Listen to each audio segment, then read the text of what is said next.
credentials, as noticed by parliamentarians attending the 4th WAPAC conference in Banjul. The convergence attracted 93 foreign dignitaries owing to the growing membership of the association that was initially made up of only 5 West African countries. The clerk of the House, Dudu Kebe, used the occasion to highlight the improvements at the Gambia's legislature. It is no rhetoric. When I was coming to Parliament, the budget support to Parliament was 3 million. It is 17-fold, $54 million as we speak today. This is the highest in sub-Saharan Africa, to increase budget support to Parliament 17-fold. And mark you, it is not on salaries, it is on programs and capacity building. All this is in fact crowned by your huge investment of $27 million for a new National Assembly complex. You may recall, Your Excellency, that our current parliament was the colonial governor's bar. It was a clubhouse for the colonial governor. We had huge problems and challenges when it comes to accommodation. And in fact, my guests would bear me witness. I didn't take them to Parliament up to now because I have nothing to show them. From the point of view of the Speaker of the National Assembly, Honorable Abdoulaye Bojang, it is the powers vested in the legislature that enables it, just as WAPAC, to ensure that government officials are accounted for the positions they hold. But what I see is the need for a new Africa to be born. And that is why I had consultations with a number of people. Members of Parliament are direct representatives of the people who cannot be heard by the executive directly. And when we are given the responsibility of overseeing, or in the form of oversight, of people who are responsible of managing resources of people, we believe when we from time to time converge in countries, we need to have an in-depth, and including that is probably getting the chance of meeting the executive. The WAPAC Banjul meeting aims to refocus efforts towards networking and partnership in key areas so as to advance the quest for the judicious use of public funds. This, according to the WAPAC chairperson, Honorable Edward Dagose of Liberia, has been a building block for improved social programs at the policy and implementation levels. For the past 3 days, we have discussed the strength and oversight of the PAC committee. PAC is a complement to the executive. Why should we say so? Because they are trying to avoid waste of government resources, government fund. When you have waste, there's no development. Without waste, you have development. Today, that is a major problem in Africa.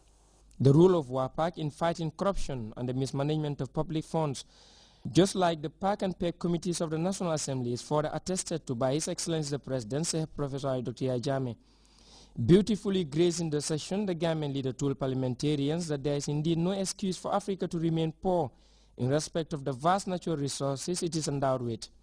Most important thing is accountability. And in the Gambia, there is no sacred cow.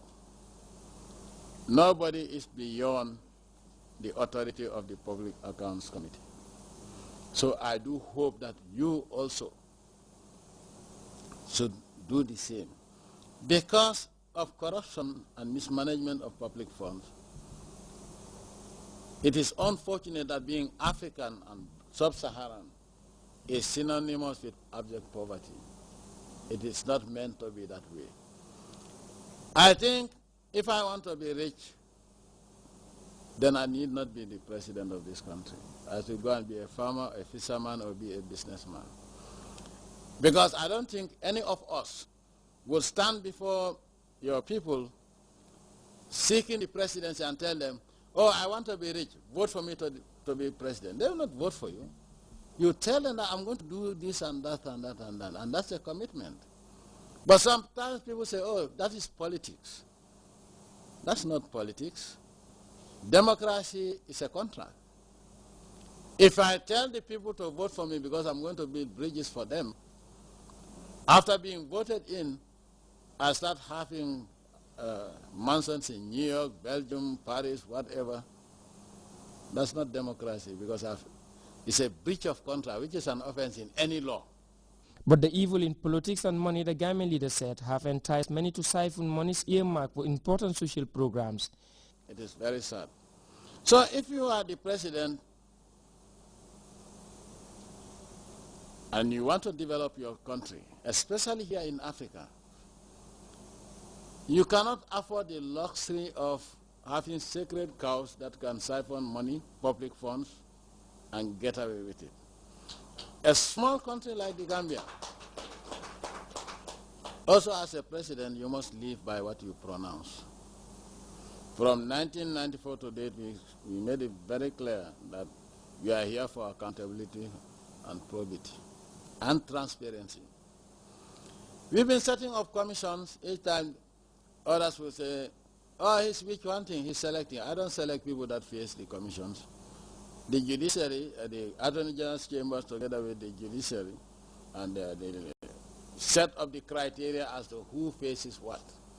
So they have terms of reference, and anybody who falls within those terms of reference would have to appear before the commission to give you an account of how you made money.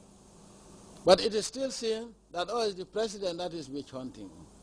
Then we thought of the Public Accounts Committee of the National Assembly, where everybody has to go. They can call anybody to go and account for the money received from the government for the welfare of the Gambian people.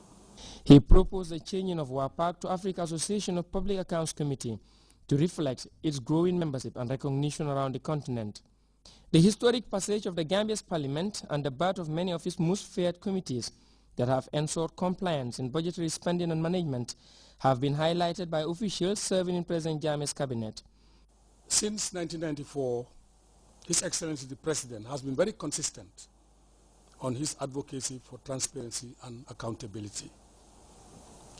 And having received you here today is a clear testimony of this commitment from the President and his government. We in the Gambia pride ourselves with the Public Accounts, Public Enterprises Committee. It provides, it serves as a watchdog to public institutions that are entrusted with responsibilities of delivering public goods and services to our population.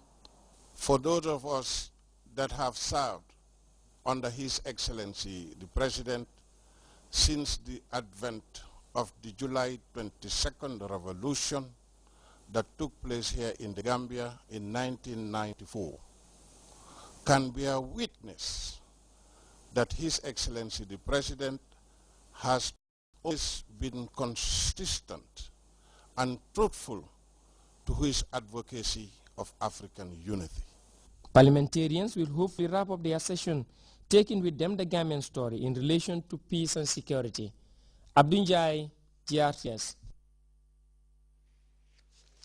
Meanwhile, after successfully completing his dialogue with the people tour, His Excellency the President, Sir Professor Haji Dr. Yahya Jammeh, today convened a meeting with cabinet ministers, service chiefs, heads of institutions, and personnel of the Office of the President who took part in the tour. President Jammeh seized the opportunity to thank all those who successfully took part in the tour, while urging them to embrace agriculture by growing what they eat and eating what they grow. Here is an excerpt of the President's statement at the State House meeting. Where we are seeing that food is being used as a weapon. It is safer to make sure that you grow your own food, or grow what you eat what you grow. As far as the government is concerned, this is one priority, because even if Gambia were to become the world's leading exporter of petroleum, if nobody is going to sell food to you, I don't think you can also use petroleum to drink it. If you are not careful, there will come a time when you'll have the money, and if you depend entirely on imports, You'll have the